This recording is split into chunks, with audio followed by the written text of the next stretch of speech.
Hey everyone, I hope you all are staying warm. I am not 100% certain if you were able to take AR tests while at home. If you are not, you can still listen to the story, and whenever we do return back to school, you can take the test then, okay? The first book that we're going to read is Small Saul. It is a 4.1 AR level, and at the end, I will give you the quiz code. Alright, so Small Saul. Small Saul loved the sea. He loved its vastness, its calmness, its blueness. He was meant to be on the water. Even as a child, he dreamed of a life at sea. When he was old enough, Small Saul tried to become a sailor, but the Navy wouldn't have him. Fortunately, pirates aren't so picky, so he enrolled in pirate college. Small Saul was hardly a natural pirate. Being rough and tough just wasn't in his nature. He was good at intro swapping the deck, but he was easily distracted during treasure map interpretation. He did well in navigation, but he lacked focus in looting. The basics. He was born to sing sea shanties, not to hold a sword. Despite these setbacks, he was determined to graduate. Finally, after months of hard work, Small Saul earned his pirate diploma. Small Saul now had a chance to travel the open seas. He just needed to join a pirate crew. Even though Saul was small, it looked like no one had room for him. Until a voice hollered from the only remaining ship at port, "Ahoy there! Climb aboard!" At last, Small Saul would be a real pirate. But it didn't take long for the other pirates to notice that something was different about Small Saul. Even the captain began to wonder about his new crew member.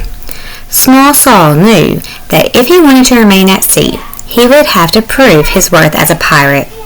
Pirate College had taught him that there are only 3 things pirates care about. 1, their ship. 2, being tough.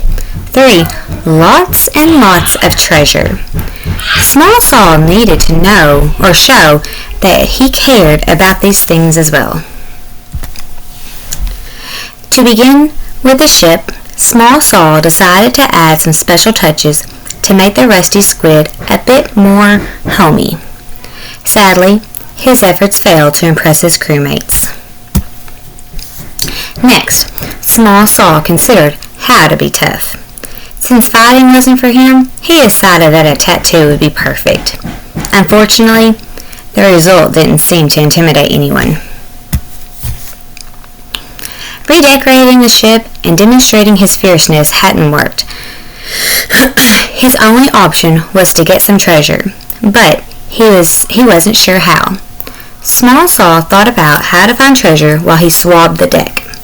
He stewed about it through battles. He mulled over it during kitchen duty. Small Saul was so engrossed in the thought of treasure that he didn't even notice when the captain pushed him overboard. The rusty squid sailed away and left Small Saul behind. Soon, mold began to build up on the ship's deck. The crew was back to eating bland gruel and rat-nibbled bread, and the cabins once again smelled of feet. It was pirate life as usual, and the crew members of the Rusty Squid should have been happy about it. But they weren't. Even the captain couldn't adjust to the old pirate ways. And that's when they realized Small Saul may not have been your average pirate, but he had tried his best. He made their ship a home, just like treasure. Small Saul was rare. The crew turned the Rusty Squid around and rushed back towards Small Saul, hoping that it wasn't too late. When the pirates apologized for throwing him overboard, Small Saul forgave them. They were pirates after all. Throwing people overboard is just something they do. Small Saul was happy to be sailing again, and his shipmates were happy. And his shipmates were happy to have him back. He was where he was meant to be, sailing the high seas and being a pirate in his own special way. Okay, so for the quiz, it is quiz code 143356.